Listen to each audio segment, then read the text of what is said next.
Namaste, folks. We're going to do really, really basic. So if you're not flexible, if you have to be in a chair, this is all very doable for you. If you're used to doing more advanced yoga, it's a great way to just settle down and check in again with all the basics that we sometimes lose when we're in the midst of more challenging postures. So if you can lie down on the floor, that's the preferred starting place. Constructive rest. I'm going to give you a chair thing in a moment, so just hang with me. Um, Knees are bent, feet are flat on the floor, your back is in a comfortable position. If you can get your palms to face the ceiling, go for it. If that's not possible, do what your shoulders will let you do. So if you're in a chair, sit in the chair, right? Sit as far back as you can toward the back of your chair. Plant your feet flat on the floor so that you feel as much as possible your thighs supported by the chair as well as your bottom. And if you can, without leaning back or slouching or doing strange things, feel the back of the chair against you at any point in your back, that's wonderful. But we do want you basically upright. So while you're in either constructive rest or your neutral seated position, just scan for a moment. What does your body feel like? What are the parts that you're noticing? Most of the time we're doing stuff, right? And we don't notice our body until it's telling us something we don't always want to hear, discomfort or pain. You can also notice your general energy level.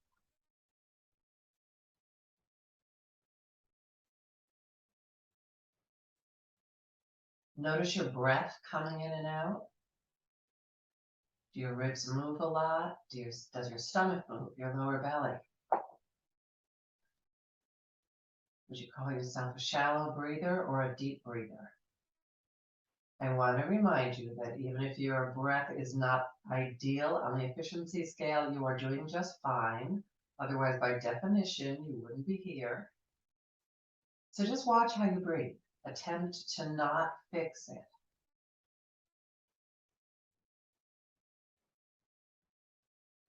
Then notice the weight of your feet on the floor.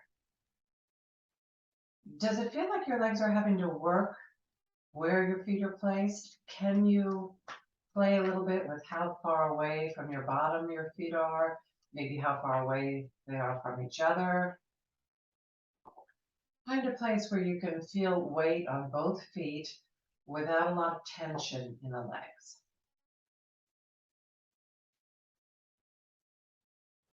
Then notice that you've got hips, right? Your pelvis. Try rocking that a little bit towards your waist and then back down towards your legs.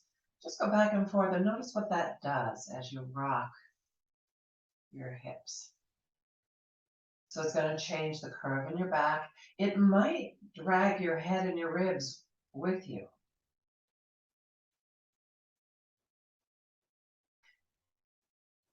And then let that rocking go and try rocking a little bit side to side. So right and left, and then back again. You can decide how big this rocking wants to be. And notice again, what does that do? Do you tend to roll your whole body? Is it just the hips that move? Do your legs like to go? Or do they stay still as the hips move? There's no wrong answers. We're just exploring. And then come on back to whatever normal is for where your hips are resting. Feel that contact with the floor. And then try rocking your ribs, which might be a little more challenging. How do you rock down into your waist and then more heavily onto the shoulders? There's not as much range of motion for most of us as when we rock our hips. And you can notice, do your hips come along when you rock your ribs? What happens to your head? Is there an impact in your arms? And then let go of that rocking and see what happens as you rock your ribs side to side. So we're rocking and rolling here. Is there one side that it's easier to go to? Again, does the whole body want to go? Are you able to just roll the ribs? You can try a few things. Do you feel the weight change on your feet? Do you feel the weight change on the arms as you roll? And then come on back to whatever feels like normal here. And notice where that contact point is on your ribs. How far between right and left? How far between your waist and your shoulders? Is there a lot of the rib cage on the floor or just a little bit? And then let's go up to that third body weight, your head. And just nod your head.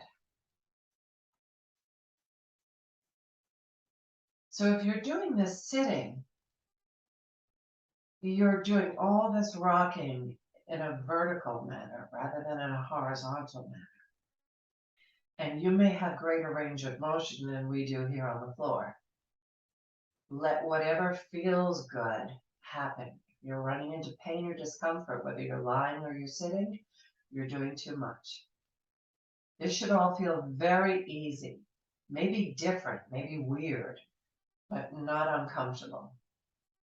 Then let that rocking go and go for the no, rolling back and forth from one ear to the other.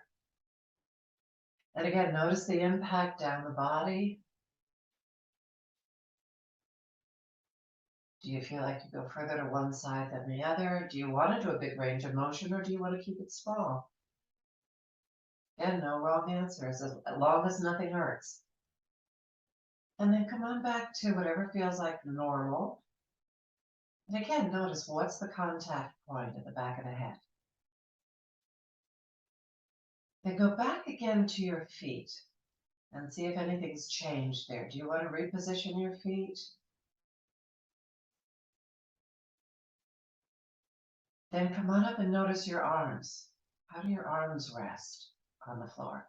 Is it all the way down the arm, or are there places that are lifted off the floor? Do your fingers naturally curl in towards your palms, or do they naturally spread out? Is there a movement you want to do through the arms and the hands that will help you to relax a little bit more? This position, constructive rest, is a really helpful place to go to realign. So either sitting in neutral, just to take a few breaths now and then, or even sit for 5 minutes, or lying on the floor, fully supported with knees bent. Now, some of you may feel like your chin is tipped way back, in which case, take a blanket or a pillow or anything that you've got at hand that works for you. And you can do a couple of things. You can put it just under the head. If your rib cage is very rounded, you've been told you have kyphosis, you can take it under the ribs and then fold again for the head. So you're adding layers to make yourself feel supported. If you can get flat on the floor, that's ideal, but we don't live in that ideal world, right? We live in the world where we've had all the experiences that give us the body we have. And we want to make the modifications we need. Take a couple more breaths here. Notice if you're breathing a little differently since we've moved a little bit here. And as you've relaxed into constructive rest. And scan the body again for sensations. Are there any different sensations to when you first lay down? Or if you're sitting, to when you first aligned yourself to sit in neutral.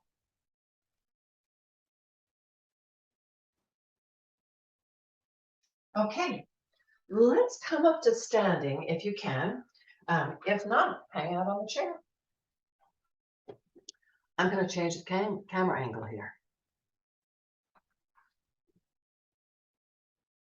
Okay, so if you're sitting in the chair, you are just going to continue to sit in neutral. If you have a corner in your house that sticks out, so a doorway can be great at the corner of a door jamb, or as I have here, a little corner, back up to that corner for a moment. Let's follow on from what you discovered on the floor here.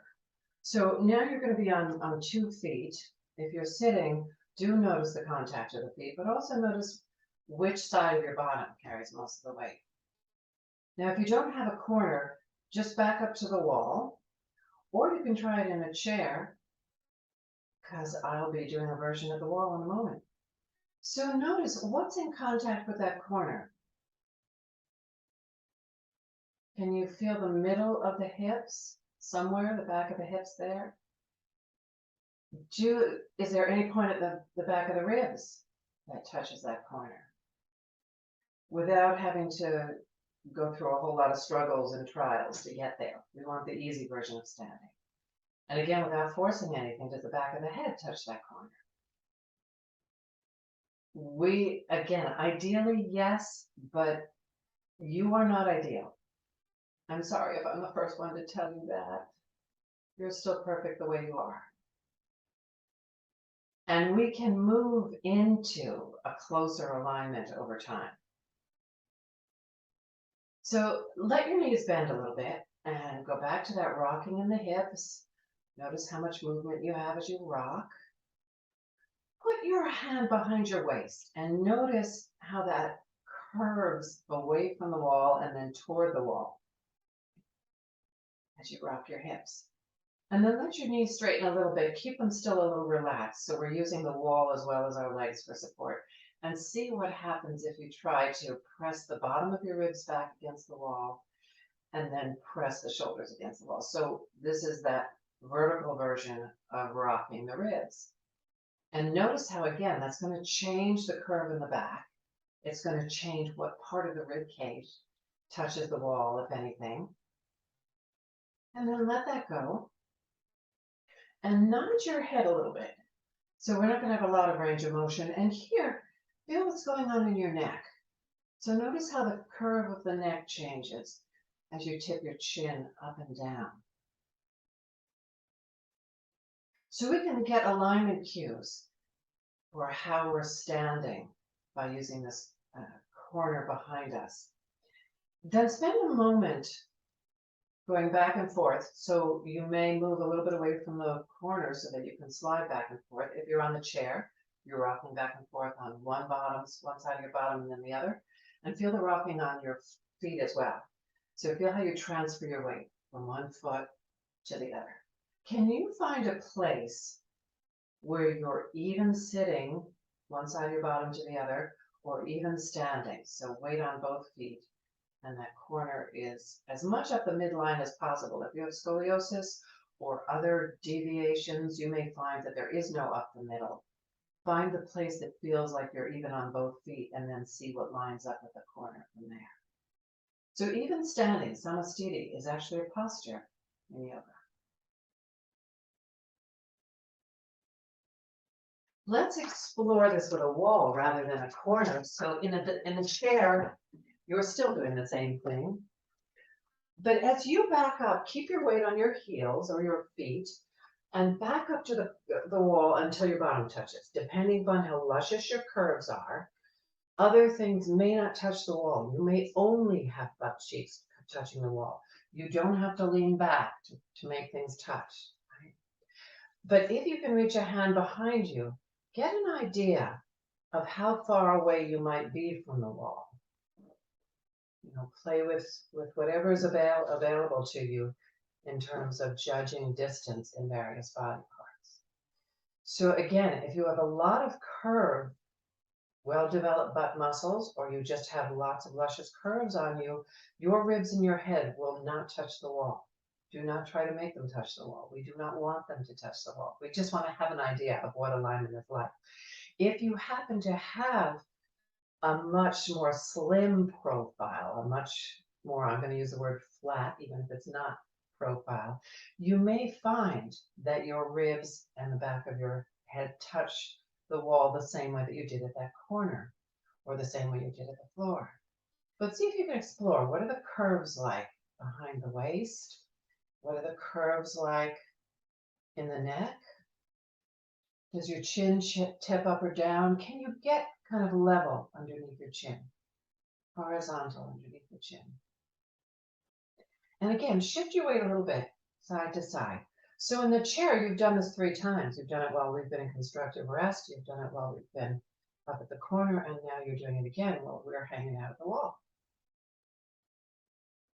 And then again, come back to that even place where you're in your samasthiti, even standing, and then just spend a few moments there, breathing in and out, noticing the sensations. Over time, we're going to fine tune this pose so that we have our feet well aligned, our legs, our torso. For the moment, just try to get the outside edges of your feet to be parallel and put more weight on your heels than on your toes. So down at the foundation, weight on the heels, outside edges of the feet aligned parallel.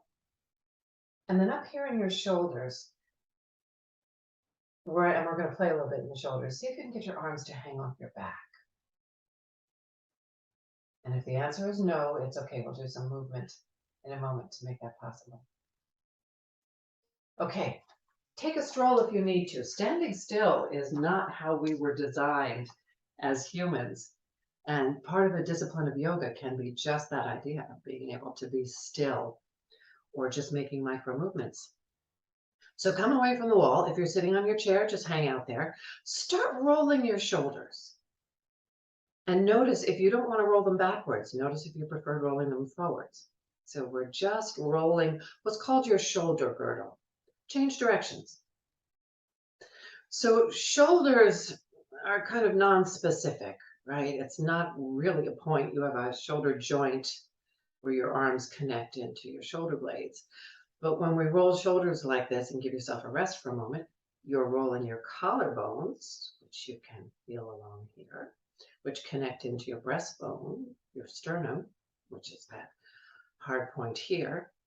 Your arms don't connect into your collarbones. Your collarbones connect into your shoulder blades. You might be able to feel your shoulder blades on your back if you can get your arms up and over.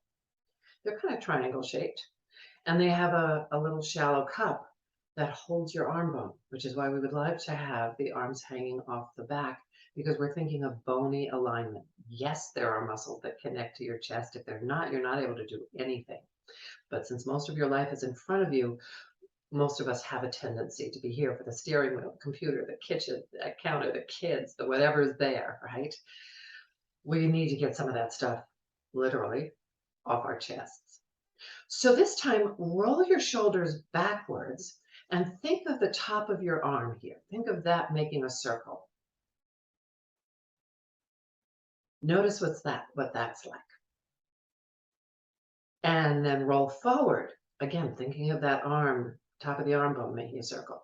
Do you feel like you're pushing your arms up, or your arms doing a whole lot of the work? Can you keep it right here, just at the top of the arm so the rest of the arm hangs?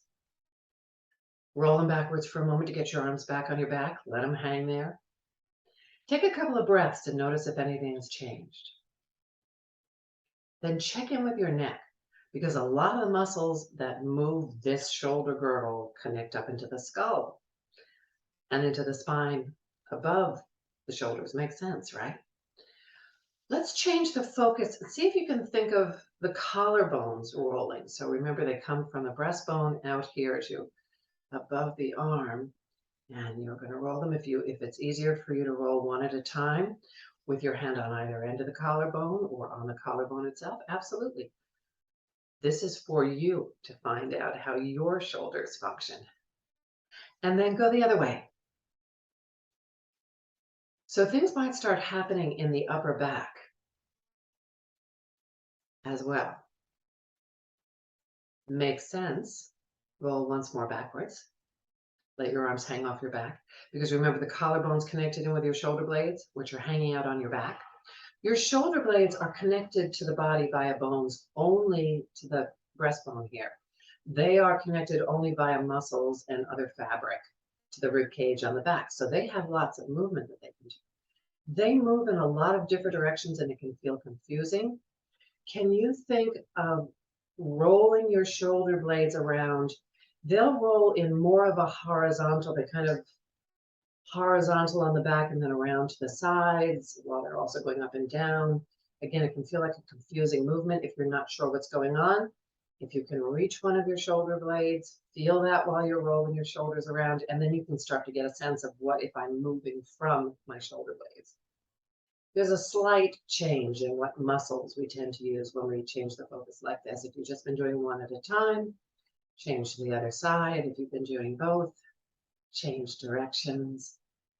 Make sure you do both directions if you're doing one at a time.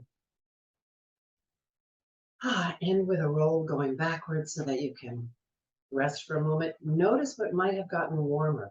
Notice if there are changes in your hands, if we've gotten circulation going down the arms into your fingertips. Useful for the winter, right? A couple of shoulder rolls might do it. Do a couple more and see if you can get a sense of that whole shoulder girl. Collarbones connecting into shoulder blades, connecting head of the arm, and then a couple forward. Nice way to stretch that upper back, that space between the shoulder blades. And then let it go. Let your arms hang off your back. Notice what happened down there on your feet. Did you shift forward on your feet? Can you get your weight back to your heels? If your feet turned out and did weird things, can you get them back to parallel? If it doesn't feel comfortable, the distance that you've got going on between your feet, adjust so it feels a little more comfortable. If you'd like for this next one, you can go back to the corner, and I'm going to because I would like. We can get a lot of tension in the back of the neck. So I'm going to line myself back up against the wall. If it was challenging for you to get to the corner or to the wall, it's okay. Stay where you are in your chair. You're still there. Let your chin fall towards your chest and let it fall as far down your chest as you want. And feel what stretches on the back of the neck. It's likely to be low on the neck, closer to the shoulder blades. Notice if your shoulder blades come with you. Can you keep that part of the rib cage back against the corner? That's one of the reasons that I like this. Now, if you're not against the corner, think of holding your shoulder blades back while your neck goes forward. That'll work as well in the chair, or it can work. Then pick your head back up. This time, drop your chin into your collarbone notch. Can you feel there's these two bumps at the bottom of your throat? That's one collarbone, the other collarbone. See if you can get your chin to drop further into that notch rather than down your chest. It'll stretch a little bit higher up on the back of the neck.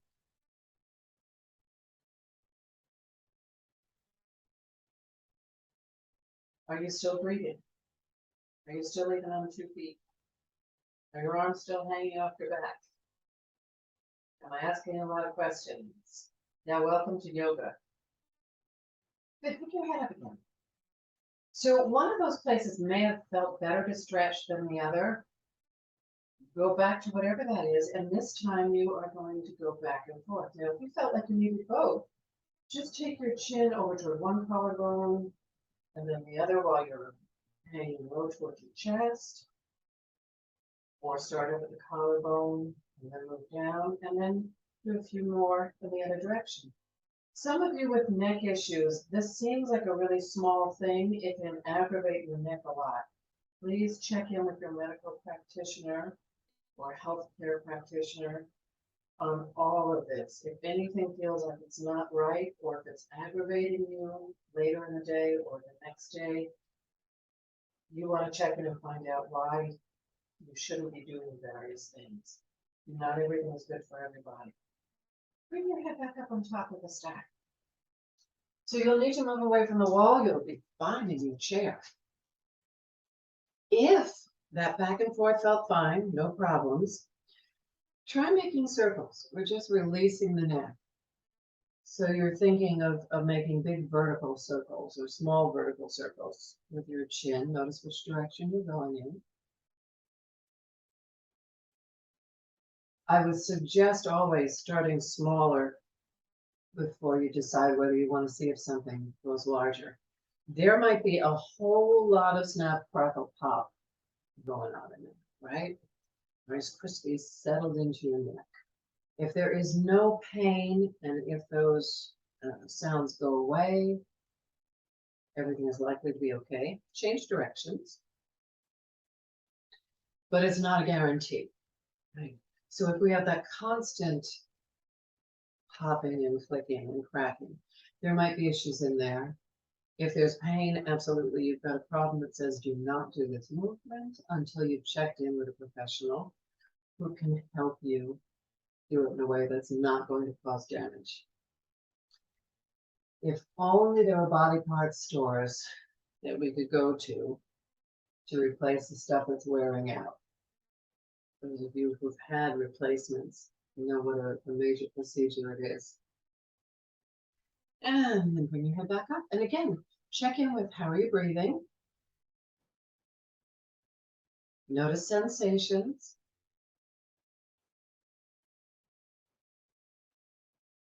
Okay.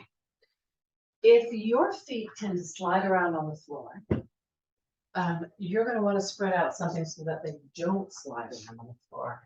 A yoga mat, an exercise mat. I was always trained with sticky mat. Maybe even just putting on a pair of sneakers for this. I'm going to give you the chair version first, and then we'll go into what to do if you're standing.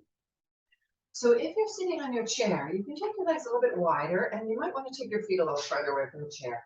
And you are just going to practice shifting back and forth.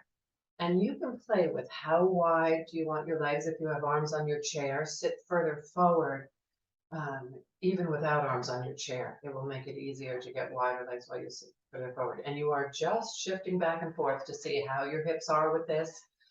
Checking in as well with inner thighs here. Oh, one more thing. What's going on in your ankles? So I'll bring this all up again when we're standing. In terms of standing, you don't need to go really wide. Start just a little bit wider maybe than your shoulders and see if again you can get those feet parallel, more weight on your heels. Are your arms still hanging off your back? And you're letting your hips rock a little bit as you shift. Right? It's a little different to when we're sitting in the chair. And you can notice how your weight transfers from one foot to another. Notice if you feel a gentle pull on your inner thighs. It's not a place that most of us open, and it's a place that most of us need to keep open. The highways that carry your nerves, your circulatory system, and the waste removal have a lot to do with whether your inner thighs have any rigidity there. So this is not going to solve all your circulation issues, but it will improve the possibilities. It will bring you a better potential in getting things back and forth from your feet back up to your torso. Notice also what's happening in your ankles there. Can you keep your weight on the outside edge of your feet? That's going to do a little bit of stretching for some of you. Hopefully it feels okay. If it doesn't, bring the feet in closer. If you feel like, oh, that actually feels good and I would like a little bit more, yes, you can go wider. Let's come on back to the middle for a moment. Again, just notice what you're feeling. Then let's switch our attention up here to the shoulders. Bend your elbow, put a hand on your shoulder. I'm going to use an image for you. When I was a child, we had these toys that we hung on the door, and there were strings, and they would open arms and legs. You pulled down on the strings, and the arms and the legs would open, right? So if you attach a string, an imaginary string to your shoulder blade, can you pull down on that string to lift your elbow?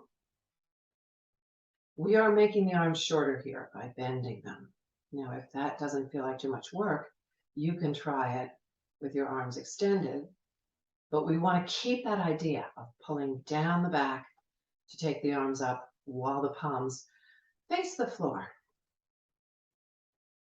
If your shoulder is yelling at you, stop doing this. You can modify, you can try going back to the bent elbows and go, what if I just raise a little bit? We want to stay in the range of shoulders not unhappy. Okay, let's practice a bit of stepping in and out. And if you're on a chair, you're just doing this by moving one foot out, then the other foot out, one foot in, then the other foot in. Start with the other foot. We're getting an idea of how do we move in and out. you will notice that one foot feels more natural to move in and out on. Welcome to your normal world. Those of you who don't have a normal side, I know it can create confusion in areas of your life, but it's actually a benefit to you. And yes, you can eventually develop to the point where it feels pretty normal no matter which way you do it. Let's add something here. So step out, really bend your knees and your ankles and your hips, right? Step back in, do the same thing. Bend your knees, your ankles, your hips. Try it again a few times, changing which foot is leading you out and then back in again. And you can do this at a width that works for you. Eventually, we would like to find a width that's about the length of one of your legs. So a fairly long distance for some of you. It'll depend upon length, right? While we're here, are your feet still parallel on the outside edge? Okay, if that all was good for you and knees, ankles, hips, other body parts are not yelling at you, what if you jump? And then finding your way back in. So if you're in a chair, it's the difference between stepping and can you get your core gently engaged so you can pick up both feet at the same time. You can make this smaller. You have to use that bend your ankles, knees, and hips because otherwise you will thunk and you will feel your bones smashing into joints, smashing into each other at the joints in very unhappy ways. If your feet are yelling at you, stop. Even if they're not, take a rest. Notice again, how has your breath changed? Was that enough to get your breath going? Maybe. So let's step out instead of jumping out. And if you want to jump, I will not stop you. You want to go, again, about the length of one of your legs. And I know that's not always really easy to tell. If you want to get really fussy about it, sure, go get a tape measure, lay it on the floor. We want outside edges of the feet to be able to be parallel to each other. And we want them to be firm on the floor. So again, if the outside of your ankles are saying harsh things to you, bring the feet closer to each other. We're going to go into Padasana, which is a basic wide leg pose. We did Samastiti, which is one of the plain standing poses. We're going to use that action of the arms again. So can you pull down the back to lift up the arms? So it's as if your arms are just going to rest on the air. Gravity's still doing its thing, so your arms may be feeling very heavy. If we are engaging that imagery of pulling down the back, we're engaging more muscles than just those deltoids up there at the top of the shoulder, so your arms will have more support. If they start to feel too heavy, start by bending your elbows, see if that helps. If you need to, lower things. If you need to, bring the arms down and then bring them back up again. Padasana kind of feels like a starfish. So we'd like to be even on both feet, evenly reaching with both arms. And then that last version, that last arm, is the spine. So somewhere around your navel, a little below, is going to be your center of gravity. You don't have to know exactly where it is. Just imagine something in that general vicinity where you're pressing evenly onto the outside of both feet, more weight at the heels, where you're going all the way up the spine, and where you're reaching up and out along the arms. So you are as wide and as tall as you can be here in Padasana. Padasana is just means that you're in a position with your feet wide. Asana is literally a comfortable seat, but comfortable position because clearly if we are standing, we are not seated. If you're in a chair, you're basically taking your legs wide and your arms wide. And if your knees are bent, that's okay because you're in a chair. There's a limit to what you can do here, right? And then if you really feel like you need to jump back in, jump. Otherwise, take the stepping version Just make sure you train this bent leg joints, trains you for a landing. Take a moment again. Sit in neutral or stand in Samastiti, even standing, with your arms hanging off your back, outside edges of the feet parallel, more weight on the heels. Just breathe. Notice how you're breathing.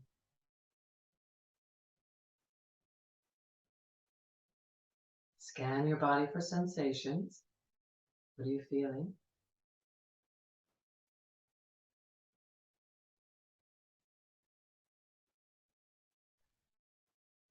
Okay, depending upon your flexibility and your strength, you may want something in front of you. So I'm going to move this chair in front of me. You could use blocks if it's a thing, right? That's also something in front of you. That your hands are going to be supporting some of your body weight. If your shoulders are not strong, your shoulder girdle area is not strong, use your elbows, use whatever you need to. Legs are going to a wide position. And you're getting as low as you can down here. So I'm going to move the chair for a moment. It's almost like, you know, that the guy, y'all just go ahead and laugh at me now. The guy in football who passes the ball back to I guess the quarterback is back there. It's that low position, right? So here's blocks. Here's chair. Come up for a moment. If you are sitting in a chair, if you have a desk in front of you, that's great because you can lean right on that desk. Otherwise, just lean your elbows on your legs. And basically what we're going to do is go back and forth. And you can do that by pushing on one leg and then pushing on the other. Now I have the luxury on this chair of being able to slide my bottom back and forth, and I don't have armrests. But we're doing this while we're staying low.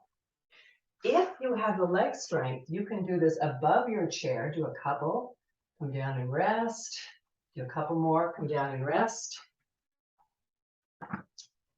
If you've been standing, patiently waiting, here we go. Just back and forth. So I'm using hands on the floor because I can get pretty low. My inner thighs are nice and stretched out.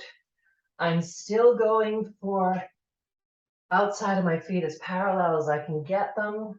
Weight as much on the outside edge as I can. You may find that you have to rock a little bit to the inner foot. Do as little of that as possible. We're just shifting back and forth, really waking up the hips. Did you notice? Couple more if you can. If it's too much, stop. Take the break. Do what you need. And then come on up on top of your legs. Do whatever scooching you need. If you want to jump them in, go ahead and jump them. If you're stepping, train your landing for when you finally do jump. Last check-in while we're standing, because we're going to head back down to the floor and I'll show you chair versions of the things that we're doing on the floor as well. So when we're checking in with how are we breathing? And we're noticing, we're scanning throughout the body. What are the sensations? What are the areas that we're aware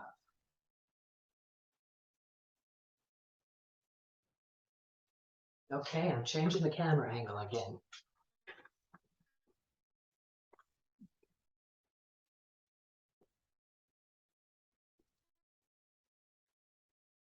So, hello down here. Start in your constructed rest on the floor. I'm not a big fan of sticky mats for lying on because they create a lot of friction and we're not able to spread out the way we need to. So if you have a carpeted surface or something that's not trying to hold you still as you try and spread out on the floor, a better choice. You don't have to stay on that yoga mat or exercise mat. Chair version of what we're going to do. Hug your leg. You may find that A, your leg is heavy. B, your arms are not long enough. Grab a towel, grab a tie, grab a belt. This is a yoga strap, a yoga belt. And just use that to pick up the leg. And you can pick it up and lower it because you're using a lot more arm strength than we will be using.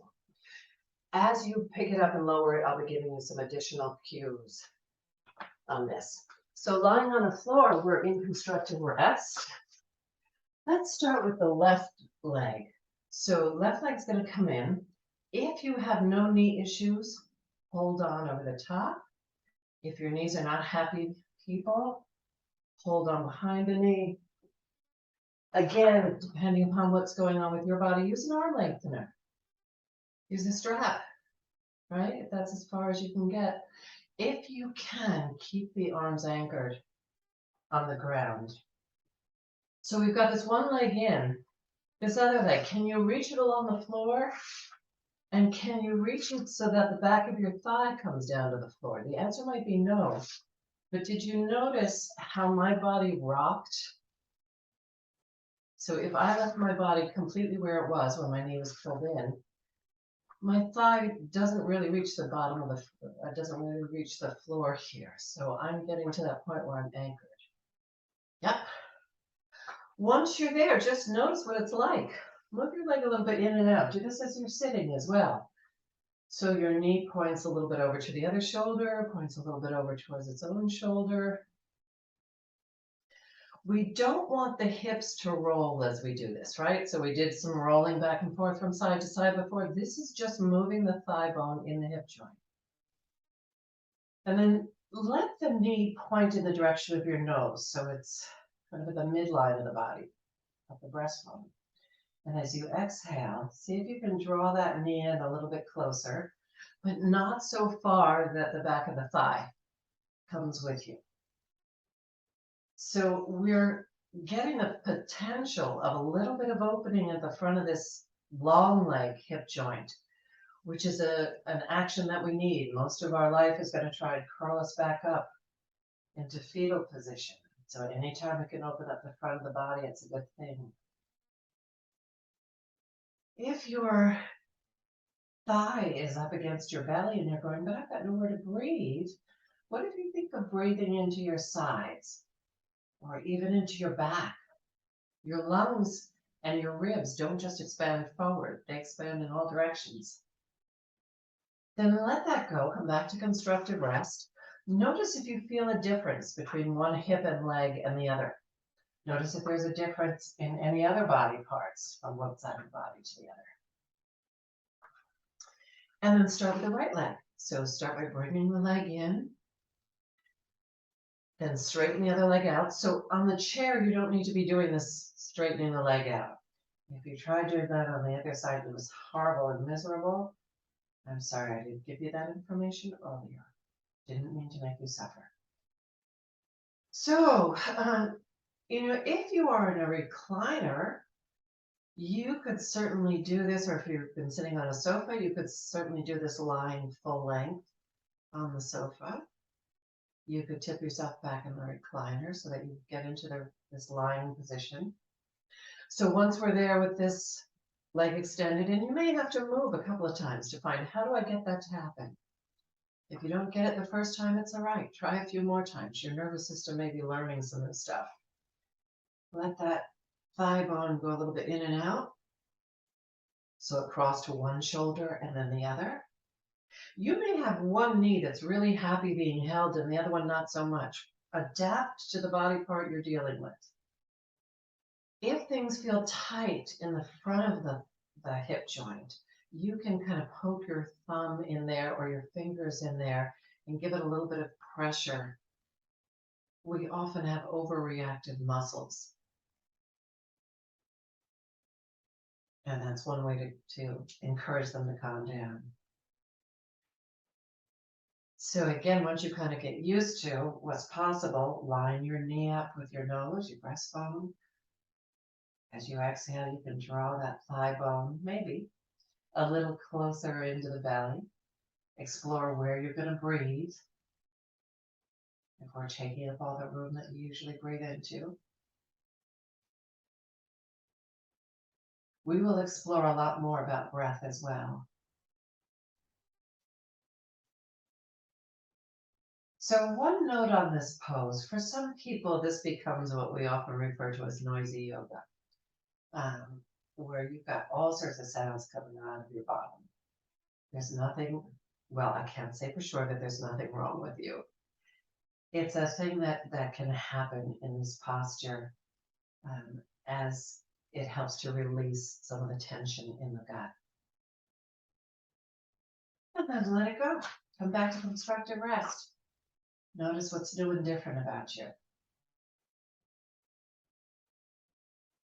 Notice how your breathing is happening.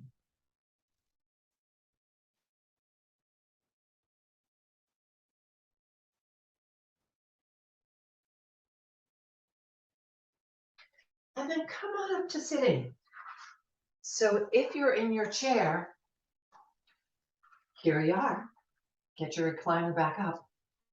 Probably the easiest way to sit here if you're on the floor is holding onto your thighs. What I'd like you to be able to discover, and you're discovering this in the chair as well. You already did this when you were sitting in your chair. You rocked your hips back and forth.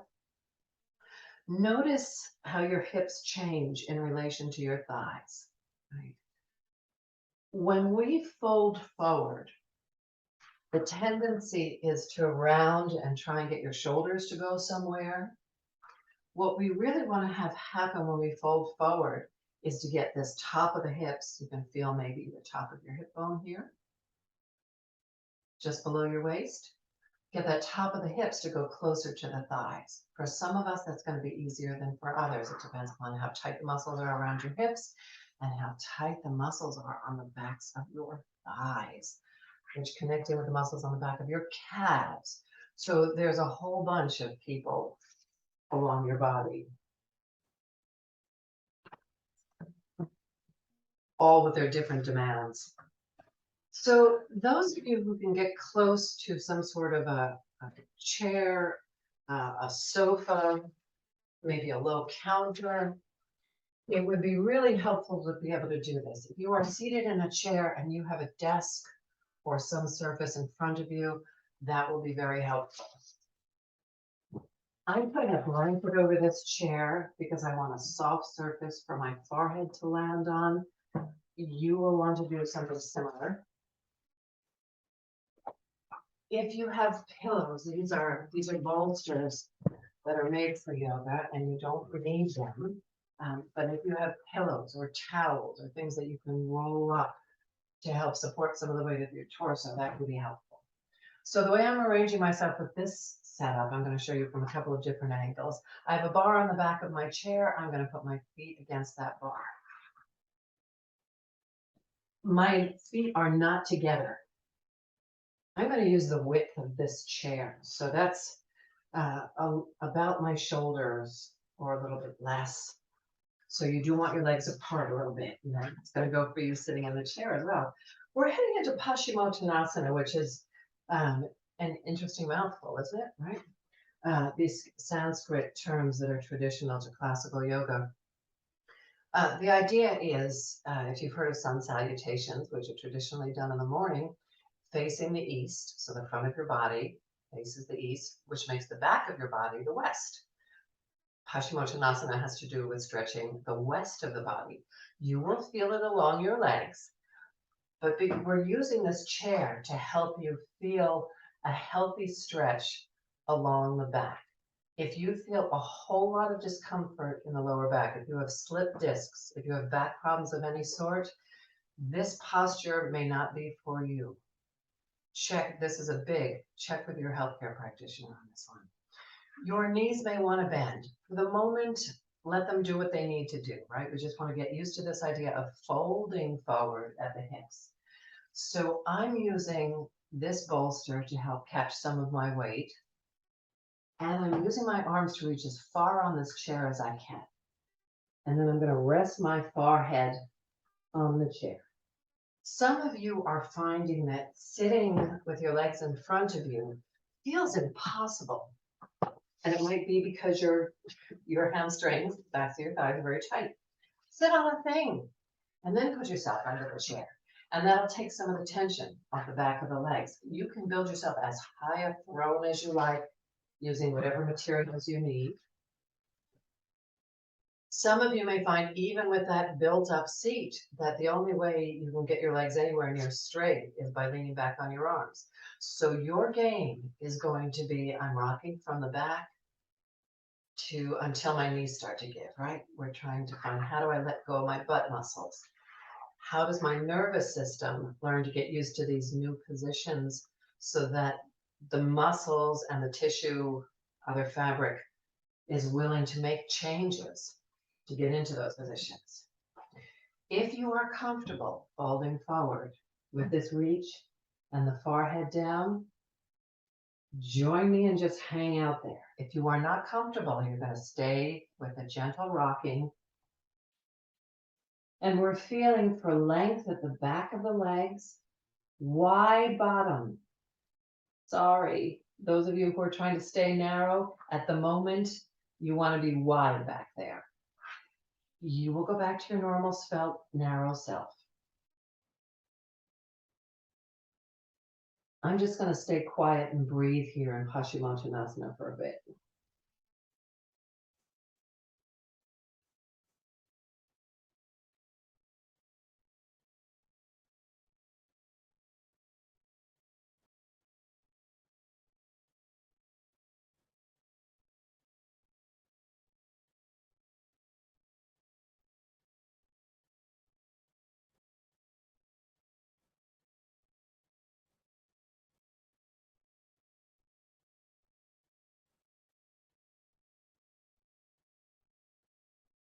And when you're ready to come up, wait for a big inhalation. Let your breath help you come back up. A couple of things I want to note. So if you go back and do this again, if you need something higher, that's a possibility. If you're more flexible and you want to reach around to the back of the chair, just make sure that your head weight is supported on something. Because we do want this reach around to the back of the chair. So if you're very flexible, you may have a different setup. The important thing is to have something that helps foster this reach in the upper back and that supports the weight of your head and torso. And now we're going to do the last thing. A lot of people come to yoga just for Shavasana. I want to give you a couple of options for Shavasana. If you are sitting, you're just sitting in neutral in your chair and you can close your eyes and relax. Make sure the weight of your arms is carried either on the armrests of the chair or in your lap. If you are lying down and you are in constructive rest and you felt your head tipping back, you absolutely want something under your head. We're going to go from, and watch for a moment before you actually get there, because there's a couple of elements that we want to play with. We're going to go from constructive rest. Shavasana is traditionally done with the legs at length. For some of you, that's going to feel horrible on your back. Try widening your legs a little bit, see if that creates an easier position for you. Or you have a couple of options. One is to roll something up. I'm going to use the bolster here. As close up to your butt as you can get under your thighs, not under your knees, which is going to change circulation there. As high up under your thighs as possible. That's one possibility. The other is to build yourself a lovely wedge. This one is going to be a little bit high, but it'll serve for demonstrating here.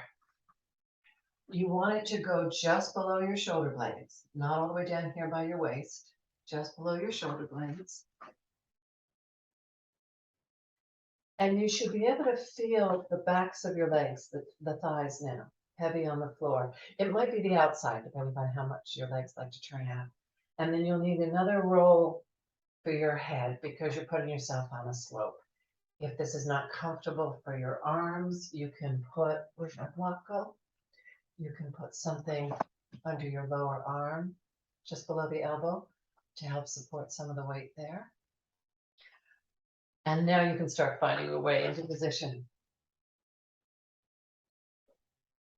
So we're going to hang out here in Shavasana for a little while.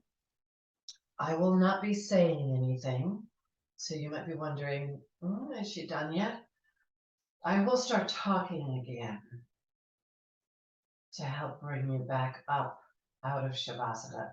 Shavasana literally translates, by the way, as corpse pose, not because we need you to drop dead here. We need your muscles to stop working. We need the connective tissue and the other fabric in the body to just relax as much as possible. Your mind will have a tendency to wander.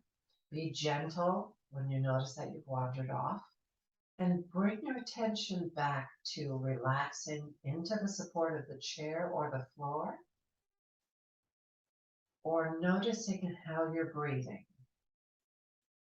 If it is not comfortable to close your eyes, keep the focus very soft.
We're going to come out of Shavasana.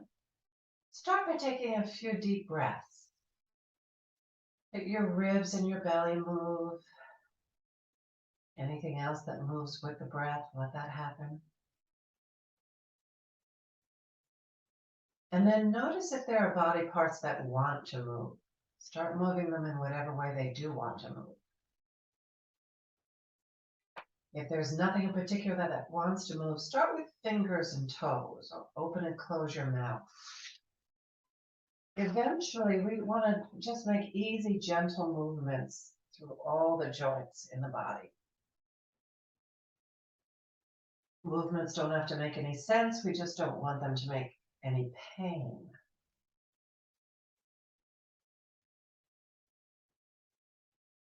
And then once you've moved through all the joints in your arms and legs, you've got lots of joints in your spine as well, get them all moving. If you can, keep your eyes closed while you're doing this. While you're sitting, you're just going to stay seated. If you, as you relax, we're leaning further and further back against the chair, that's okay, stay there.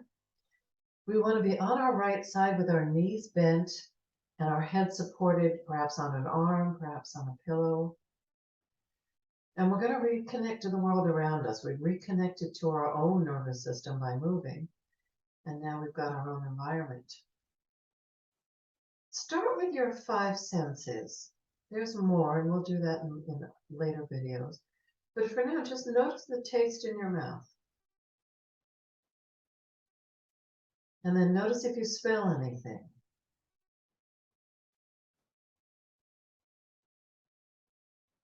Notice sensations on your skin.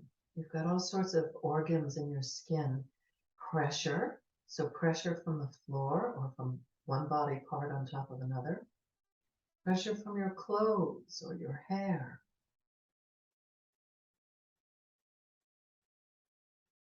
Or perhaps if you've put a blanket over you.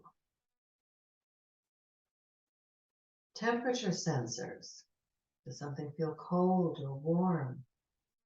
Or is everything Goldilocks just right?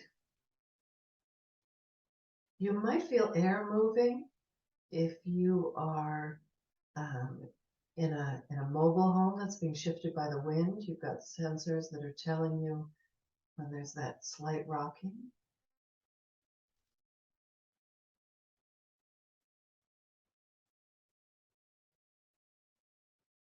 Notice the sounds that you hear. Include sounds that might be coming from inside you.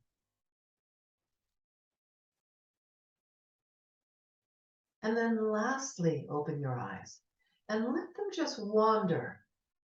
So you're not noticing that you're seeing chair or block or wall. You're noticing shapes and you're noticing colors. Maybe there are places where there's patterns in upholstery or carpets. Notice the places where there's lots of light, where there's not very much light. Notice directions where your eyes don't tend to move. Directions you don't look. So coming out of that deep relaxation of Shavasana, we reconnected to our own nervous system with movement. We reconnected to the environment around us. And now we've got to get into a functional position again, right? If you're sitting, it's going to be a little bit easier. Use your arms to help stack your bones up again so you're sitting in neutral. If you're lying down and your left arm and shoulder is healthy, plant your left hand in front of you and use that to push you up onto 2 elbows. Let your head hang. If your left arm is not so healthy, roll over until you can get the leverage from your right arm to help push you. Again, we're going for both elbows.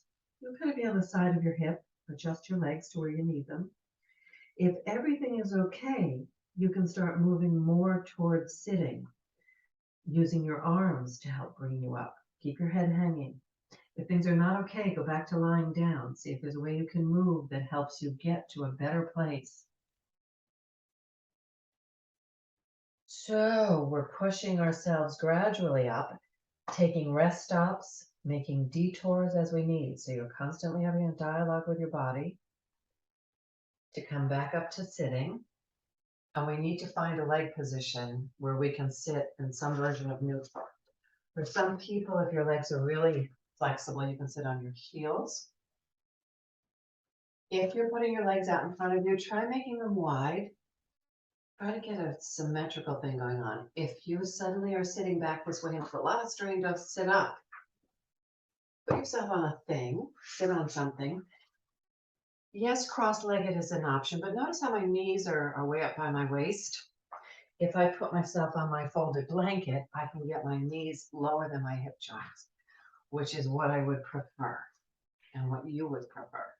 Because again, we want to stack up the bones the same way as when we were standing against the wall or the corner. We want to have that feeling while we're sitting. Those of you who are already sitting in the chair know that feeling.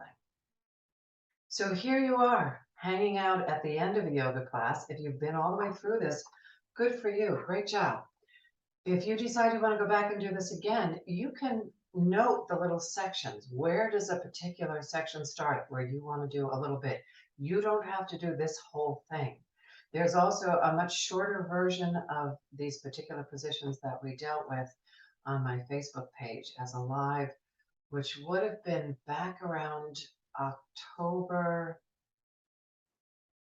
17th, 18th, 19th, somewhere in that range. And I don't post every day, so it's not like you're going to have to go through a million posts once you find October. If you find October 15th, 2022, those of you who are out in the future somewhere. So the last thing we do is kind of like the first thing we did. We just scan the body and notice what are the sensations. Notice how you're breathing.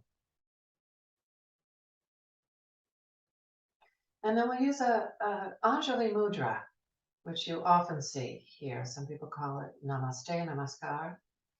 It's a devotional moment. It's also a lovely moment. We have electrical energy constantly running through us, and we are usually discharging it through the palms of our hands and the soles of our feet. This tends to recycle some of that electrical energy. It is a healthy thing to do in short bursts. It is not something I would recommend doing without guidance for long stretches of time. It can be rebalancing and centering to bring the palms of the hands together like this. In the West, classes are traditionally ended with what is usually a greeting in the East, Namaste. And Namaste is roughly the divine in me acknowledges the divine in you. So Namaste, and thank you for doing this thing for yourself, or starting yoga for yourself, or coming back to yoga for yourself. Go have a wonderful rest of day, sleep, whatever's coming next in your life.